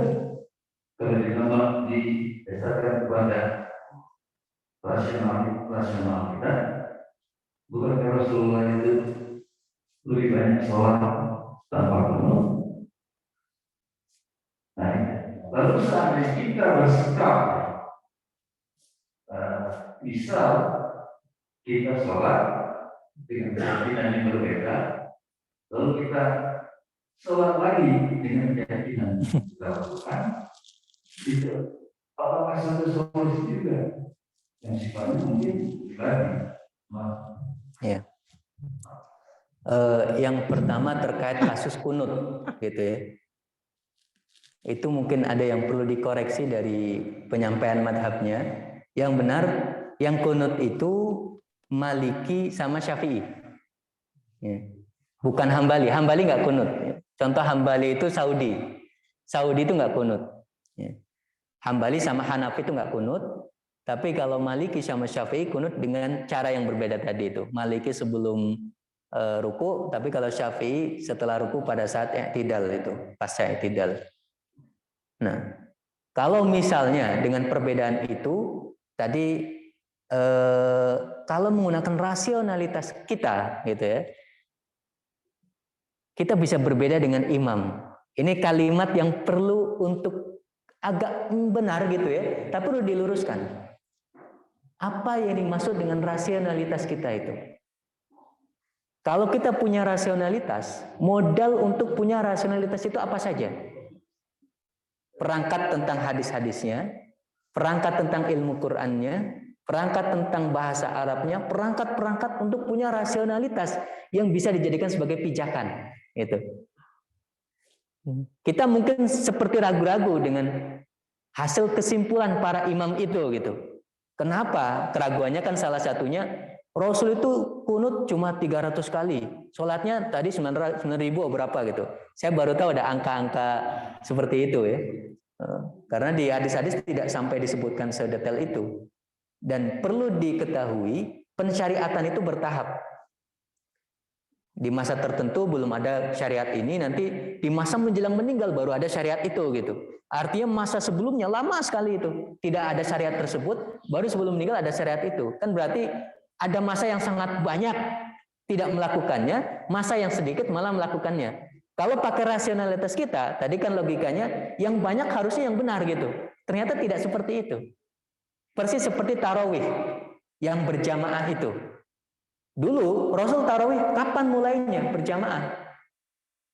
Itu hanya terjadi 2 atau 3 tahun sebelum beliau meninggal. Ya. Sampai kemudian itu juga dilakukan cuma 3 malam. Malam 23, 25, 27 Ramadan. Udah 3 malam itu saja jamaahnya Rasul di masjid gitu ya. Tapi bukan berarti nggak ada jamaah sekali. Di masjid sebelum Rasul sholat tarawih ya pada jamaah cuma berpecah-pecah. Ada yang jamaah berlima di sana karena pengen imam ini yang di pojok sana, berpecah-pecah gitu. Sampai benar Rasul datang semuanya, karena Rasul yang sholat, saya mau pada Rasul, semuanya ngikut mau pada Rasul. Itu malam 23 gitu ya. Sampai kalau ada jam hari ini gitu ya, sekitar jam 11. Pas malam 25 sholat lagi, itu sampai mungkin jam 2-an.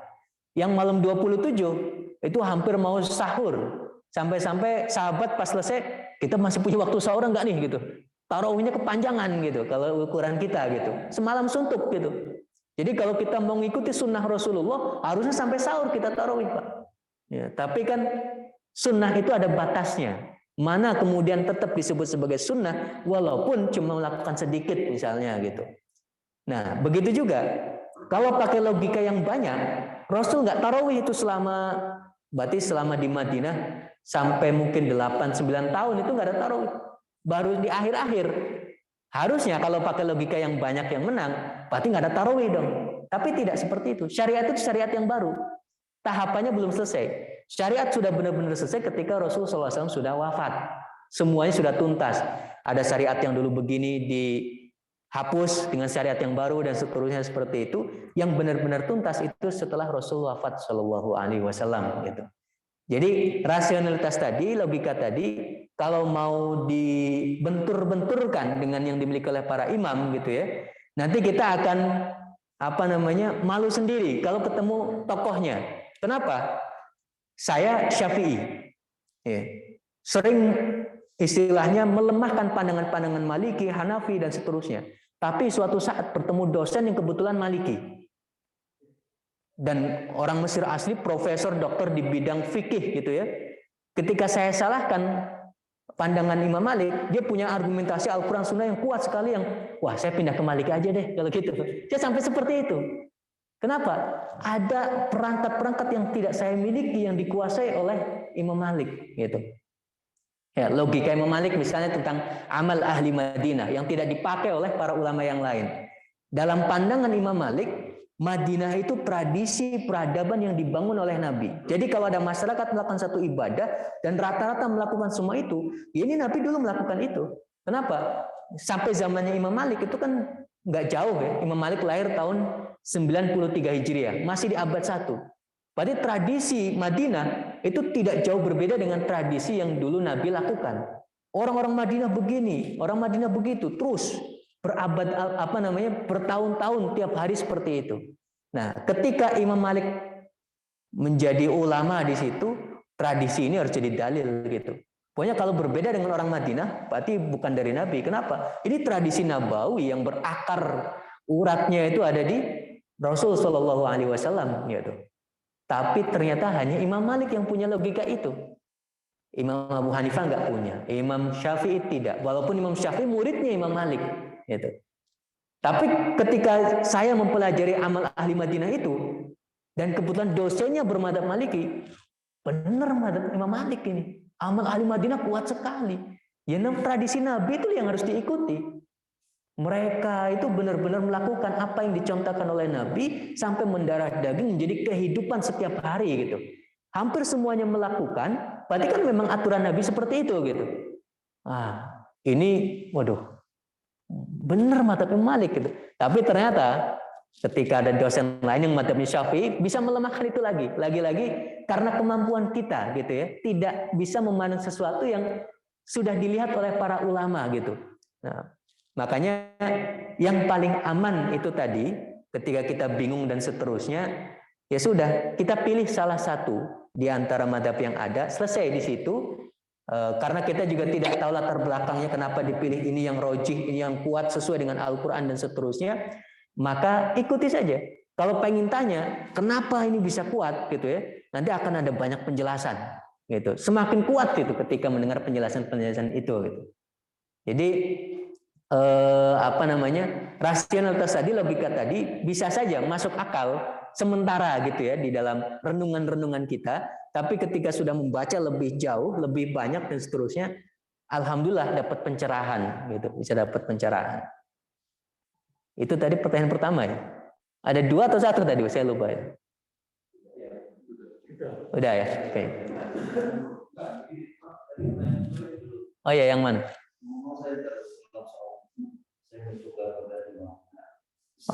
Oh ya. Yang kebetulan namanya Syar'i pengikut pribadi. Ya. Ya. Maka saya melakukan tindakan satu mengutamakan silaturahmi. Maka saya sholat. Tapi setelah sholat saya tidak pulang. Mulai itu lagi sesuai dengan keyakinan saya. Nabi. Nah itu. Jadi tindakan saya itu bukan silaturahmi, tapi sebaliknya. Sebenarnya tidak serepot itu, Pak. Tidak serepot itu. Itu kasihan kalau tiap hari seperti itu ya.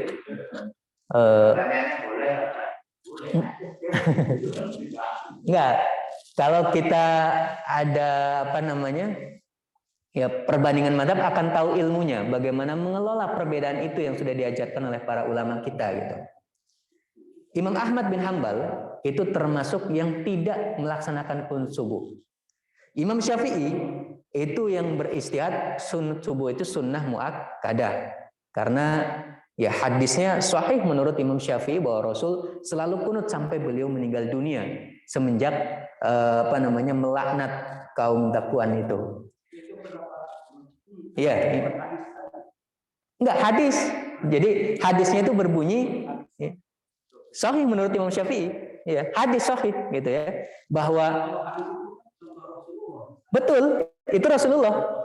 Jadi kenapa Imam Syafi'i qunut subuh? Karena Rasulullah qunut subuh. Karena Rasulullah qunut. Jadi jangan sampai melihat gitu ya, kita ada orang qunut itu ngikut Rasulullah. Jangan. Dia ngikut Rasulullah berdasarkan jalannya Imam Syafi'i gitu. Karena Imam Syafi'i tahu kualitas hadisnya sahih. Riwayat Anas bin Malik itu bahwa beliau itu lam yazal yaqnut hatta faraqad dunya. Tidak pernah meninggalkan qunut subuh itu sampai beliau meninggal dunia gitu. Sahih. Ya. Hidup 100 tahun setelah Rasulullah wafat. 150 baru lahir, betul. Jadi tidak tahu bagaimana mengikuti Rasulullah. Ya, tapi kalau mau ngikuti ke belakang lagi ditelusuri, ya di dalam kitab Al-Majmu' Syarah Al-Muhaddab yang ditulis oleh Al-Imam An-Nawawi, Abu Bakar qunut subuh, Umar qunut subuh, Utsman qunut subuh, Ali bin Abi Thalib qunut subuh. Ya. Kemudian beberapa sahabat yang lain juga qunut subuh. Dari hadis itu kemudian praktek para sahabat itulah kemudian Imam Syafi'i mengambil kesimpulan, berarti qunut subuh adalah sunnah muakkadah gitu. Jadi bukan karena Imam Syafi'i jaraknya jauh gitu ya. Ya bukan hanya Imam Syafi'i, Abu Hanifah juga jaraknya jauh. Tidak pernah melihat langsung Rasulullah yang tidak qunut itu. Imam Ahmad bin Hambal lebih jauh lagi dari Imam Syafi'i dan beliau mengatakan tidak qunut gitu. Jadi logikanya bukan masalah jauh atau dekat dan seterusnya, tapi yang sedang menjadi perdebatan adalah validitas bahwa Rasulullah qunut atau tidak qunut itu yang paling valid yang mana? Validitas ini yang menjadi satu perdebatan, gitu. Jadi yang qunut subuh valid itu Rasul qunut, gitu. Jadi jangan dianggap Rasul itu nggak qunut.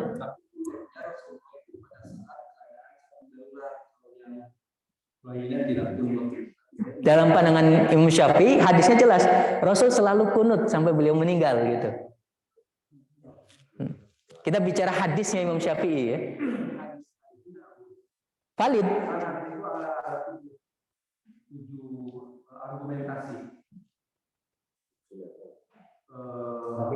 orangnya.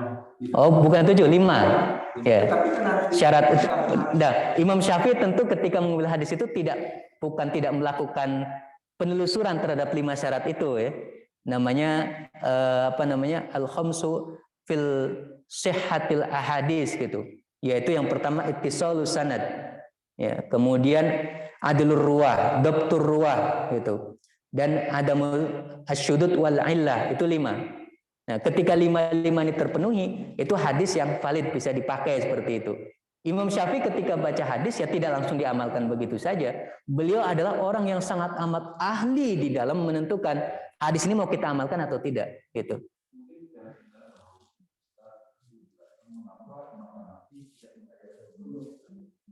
Karena riwayat Anas bin Malik yang dipakai Imam Syafi'i itu ya, bertentangan dengan riwayat sahabat yang lain, yaitu Abu Malik Al-Asy'ari. Kata Abu Malik Al-Asy'ari, enggak, Rasul enggak kunut kok, gitu. Ada, makanya saya bilang tadi, kita mau pakai hadis yang dipakai oleh ulama siapa ini, gitu. Bukan mereka meninggalkan hadis, bukan ya. Para ulama kita sama sekali enggak ada yang meninggalkan hadis, gitu. Mohon maaf Pak, kita tadi bahas ini. Waris. Mungkin nanti ada sesi khusus. Kita kasih kesempatan yang lain dulu. Iya. Tapi itu menarik. Barangkali perlu tema tersendiri tentang ini nanti. Betul.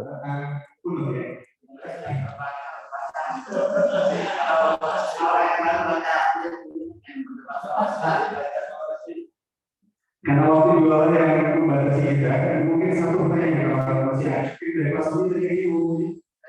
Boleh satu ya, karena waktu juga yang terbatas. Silakan.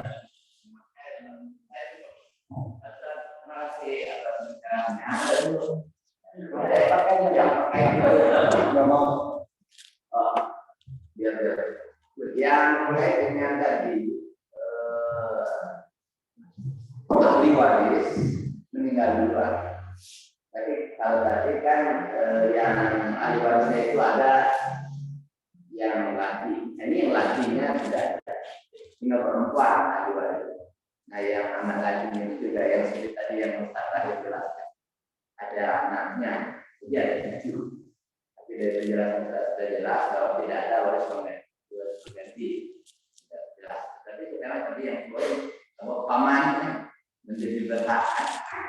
Nah itu paman itu juga tidak ada. Adanya bibi. Berarti bibi kalau salah Anis ya. Oke kalau itu jelas. Maksudnya yang ada bibinya. Belum jelas. Saya belum jelas, Pak. Takutnya salah paham. Bibinya ada. Dan cucu itu tadi anak laki-laki. Dari bapaknya ya yang. Yang jelas pada saat kakeknya meninggal, ya, kakek nggak punya anak laki-laki ya, sudah pada meninggal gitu. Tinggal ada anak perempuan. Nah, kalau cuma anak perempuan, kemampuan anak perempuan itu tidak seperti laki-laki yang mampu menghijab atau menutup aliran waris kepada pihak yang lain. Nah, kalau perempuan itu aliran waris bisa mengalir itu kepada cucu laki-laki, karena cucu laki-laki dari anak laki-laki. Tapi kalau cucu laki-laki dari anak perempuan nggak dapat. Tapi kalau cucu laki-laki dari anak laki-laki dapat, asal yang ada bibi bukan paman itu tadi. Kalau paman dia tertutup, tapi kalau bibi tidak, dia dapat. Dan dapatnya asobah, gitu. Nunggu, ya berikan dulu kepada anak kandungnya, sisanya nanti untuk anak laki-laki. Berkaitan dengan hibah. Misalnya saya punya anak, terus saya punya 3 orang, ya saya punya usaha yang jalan produktif, saya 3 rumah kontrakan. Lantas saya bilang, oke, saya mau jadi waris, saya mau daftar aja sekarang, saya boleh nama bersama buat dia. Tapi saya bilang, gimana hasilnya sementara saya hidup, saya pakai dulu ya.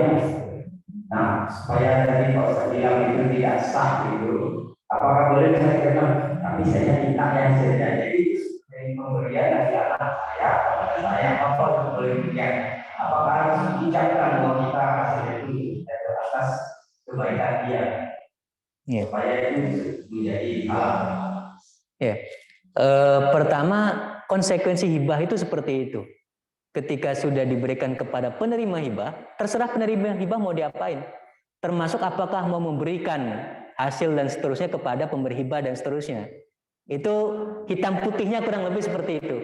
Jadi ya terserah yang menerima hibah mau dikasih atau tidak. Tapi ketika hubungan antara penerima dan pemberi hibah adalah orang tua dan anak, saya kira pasti akan berpikir ke sana gitu ya.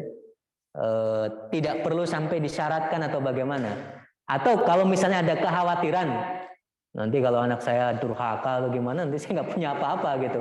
Sudah dipindahkan, sudah ditulis dan macam-macam, bisa-bisa saya terusir gitu. Karena ya ada kasusnya gitu ya. Kejadiannya seperti itu ada. Ya boleh saja secara terus terang bilang gitu ya. Saya nggak mau bagi waris nih, mau hibahkan buat kalian semua. Konsekuensi hibah itu seperti ini gitu. Cuma kalau seperti ini saya nanti makan apa? Nah, ketika mereka, ya kan masa saya nggak ngasih makan gitu. Udah jelas seperti itu kan? Ya sudah, saya hibahkan. Tapi makannya tanggung jawab kalian ya. Sebenarnya tanpa bilang tanggung jawab kalian, kalau ada orang tua nggak punya apa-apa, nafkah itu ya kewajiban anaknya, gitu. Harusnya berpikir ke situ gitu. Nafkah tinggalnya di mana, nafkah makannya dan seterusnya itu tanggung jawab anaknya. Seharusnya terlepas sudah pernah menghibahkan atau belum ya. Kalau ada orang tua nggak punya apa-apa, anak bertanggung jawabkan atas nafkah daripada orang tuanya gitu. Ketika memang orang tuanya sudah tidak bekerja ya, sudah nggak mampu, nggak kemana-mana dan seterusnya. Kecuali kalau anaknya juga bekerja, orang tua juga masih bisa bekerja gitu. Cuma nggak mau bekerja aja, itu beda kasus gitu, beda kasus. Tapi mutlak harus diinjakkan nggak kemana? Oh ini hasilnya ini masih saya dulu selagi saya hidup. Diijabkan seperti itu nggak bisa ya. Maksudnya hibah itu tidak boleh ada catatan. Nanti ini bukan buat saya ya, bukan seterusnya. Cuma boleh diminta lah, katakanlah demikian gitu. Bukan ijab tapi permintaan saja gitu. Yang seharusnya gitu ya, tanpa permintaan pun seorang anak ya harus mikir gitu.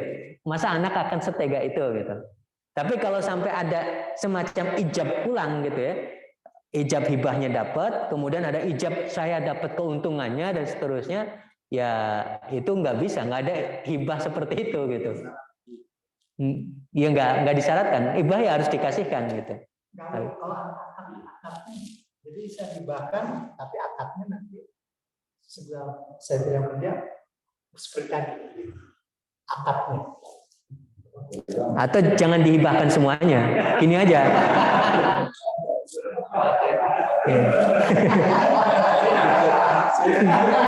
Hibahkan apa namanya semua usahanya, tapi keuntungannya tidak saya hibahkan 100%. Ya, bukan usahanya ya, keuntungannya yang tidak dihibahkan. Keuntungannya hanya saya hibahkan 50 atau 75%, 20% harus setor ke saya gitu. Harus setor saya. Boleh, artinya kan tidak menghibahkan keseluruhannya. Ada bagian tertentu yang dia ikat gitu untuk agar tidak terhibahkan kepada anaknya gitu. Lanjutnya Pak, kalau si anak misalnya terlilit utang dan terpaksa perusahaan yang sudah dihibahkan itu dia jual, nah gimana ya 50%? Ya, itu resiko ya. Makanya bisa terjadi gitu.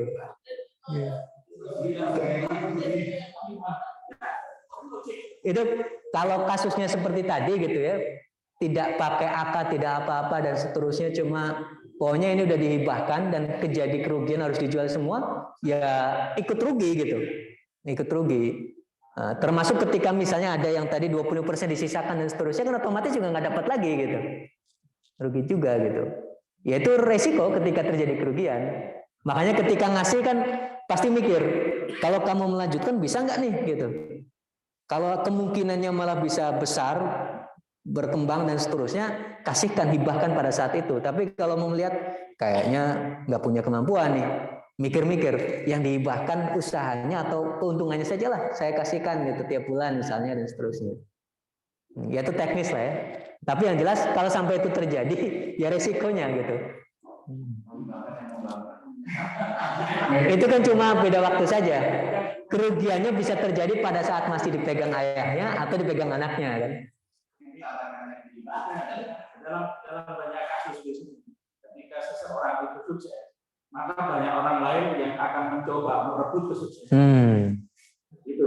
Jadi ketika dipegang bapaknya, dia mungkin tidak punya kemampuan untuk mengatasi itu. Tapi ketika itu sudah dipegang orang lain, ternyata tidak sulit untuk mengalahkan orang yang memiliki tadi itu. Dan pindah tangan, pindah nama itu tidak sulit di dalam dunia bisnis. Mohon maaf, saya bukan pebisnis. Berarti perlu dipertimbangkan lagi nih, Pak.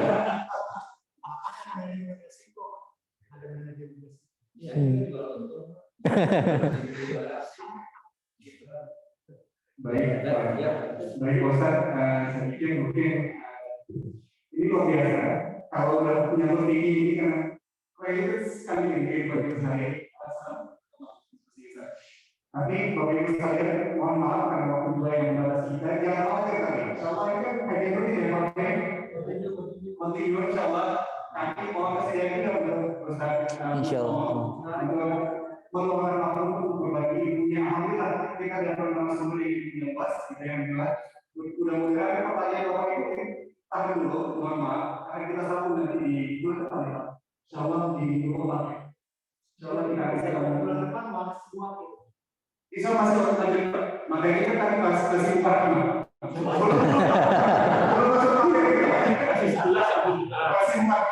Tadi ada berapa itu kan pertemuan itu? Kalau mau itu lanjut terus setahun berarti itu Pak. Kan sebulan sekali. Kebetulan kalau saya, kebetulan teori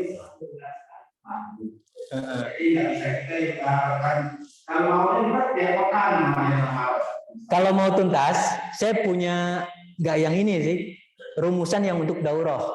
Jadi sehari tuntas. Tapi tidak semuanya materi, ada yang di skip. Tapi sampai bisa ngitung insya Allah.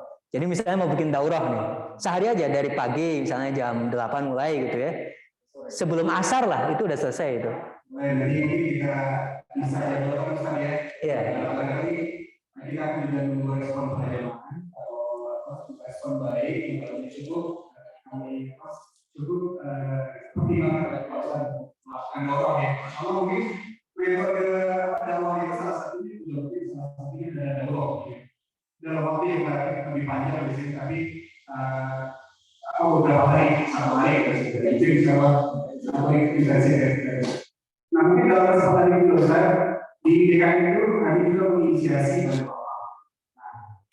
Kaitannya dengan dari Bapak ini nanti akan ada Bapak Nazir. Kami juga mudah-mudahan ada harapan kami ada Dewan Syariah di situ Ustaz. Nah kami mohon mungkin Pak dalam kesempatan ini Pak ini kita mohon ke Ustaz Agus Tomo untuk duduk di Dewan Syariah sebagai sumber rujukan saya ini.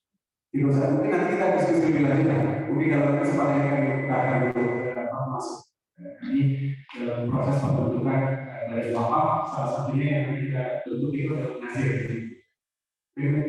Itu Ustaz. Sebelum kita akan ada berikut dari Ustaz untuk persiapan kita menuju materi berikutnya gitu.